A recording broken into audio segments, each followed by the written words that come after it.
O remate do curso escolar, o CEIP Luís Vives celebrou un mercadillo solidario para recadar fondos, que este ano decidiron destinar á Asociación Galega de Cancro Infantil, a SANOG.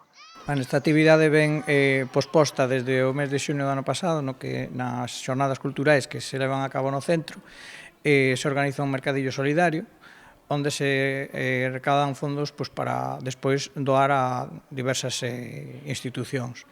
Neste caso, a escollida foi a Asociación de ASANOG, que axuda aos nenos contra o cáncer, que son enfermos de cancro, veñen hoxe aquí a darlles unha charla concienciadora, a parte de facerlles entrega do cheque cos fondos recadados.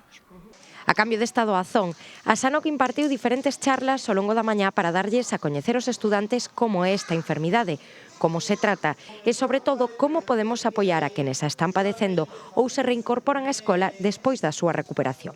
Hai casos, ou houbo casos, incluso de compañeiros deles, que tuveron a desgracia de padecer esta enfermidade. Entón, nunca sabemos o que pode pasar e está ben que eles teñan un mínimo de conocementos e de empatía con eses compañeiros que, a parte de sufrir, depois tamén se teñen que incorporar ás aulas e, a ver un pouco en que consistiu o que estuveron padecendo e como lles poden axudar e axudarlles a esa adaptación. A SANOG dedícase á mellora da calidade de vida de menores con cancro e as súas familias en Galicia, mediante apoio integral. Nuestra sede está en Santiago de Compostela y puntualmente todas las donaciones, ¿no?, que se realizan en la asociación tienen que ver con brindar mayor apoyo.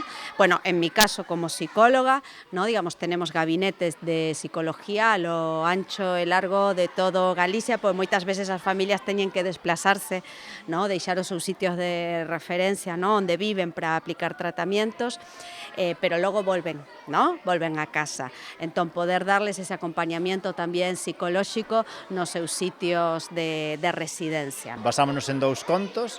Un é o conto de Aruc para os máis pequenos e outro é Teo descubre o cancro. Entón, contamos, dependendo da idade, un conto ou outro. Tamén lles quedou tempo para resolver todas as dúbidas da cativada.